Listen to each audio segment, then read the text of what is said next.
Many businesses have had to pivot during this pandemic, and one company decided to do that by taking their plastic products manufacturing company and developing a hand sanitizer system that could help both their employees and customers, especially since hand sanitizer was in short supply. Joining us to tell us more about the touchless hand sanitizer system and how it's helping the community is Baljeet Sierra. Thanks for joining us, Baljeet. Thanks, Pooja. It's a pleasure. So first, let me just ask you about how the pandemic impacted your company, Novo, because you guys are considered an essential service, right? We are, yes.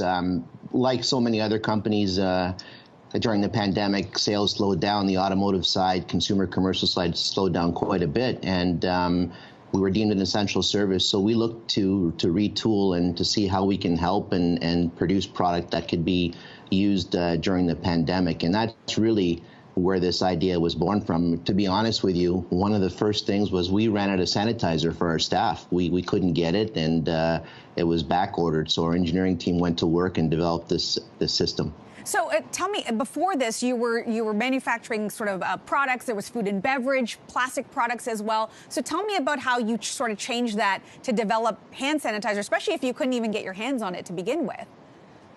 Right. Well, just before the pandemic hit, we had installed a state-of-the-art blow molding line, a new line at Novo here, and we diversified from automotive and consumer commercial, and we were supplying the food and beverage industry. So that line manufactures large packaging and large containers.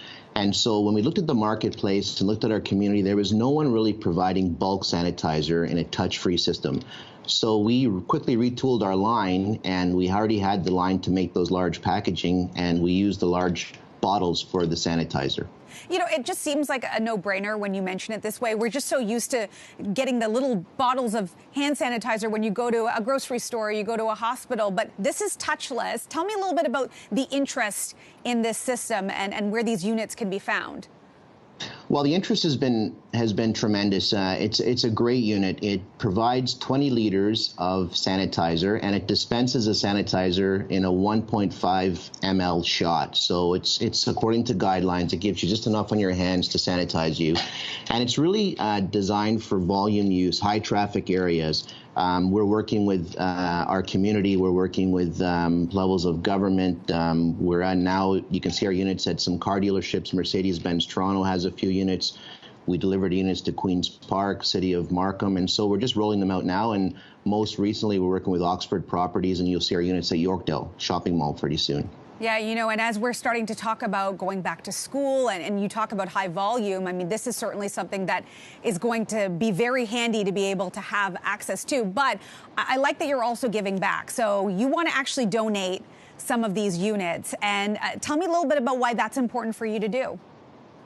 Well, you know, the pandemic has hit everybody hard, whether it's a business, your family, people going back to work, and the different phases that are rolling out right now. And so we wanted to do our part. And so we worked in our community, firstly looking at local hospital, nursing homes, church groups, different charities. And so we're trying to give back to the community and help people that otherwise could maybe not go out and get these types of units. All right, well, we want to put the call out there. In fact, it's up right now. It's info@novoplast.com. So if you know of a business or, you know, just really anywhere that has high volume that could really use one of these touchless hand sanitizer systems, just contact them, info@novoplast.com, and we can get some of these units donated, which I think is fantastic what you're doing. Thank you, Baljeet, for joining us. Thank you, Pooja. It's a pleasure. We appreciate it. Right now, it's 8:51 and 21 degrees. We hope you're staying safe at home with your family. And we will see you tomorrow on CP24 Breakfast. Up at 9 o'clock, we'll have your news headlines. Stay with us.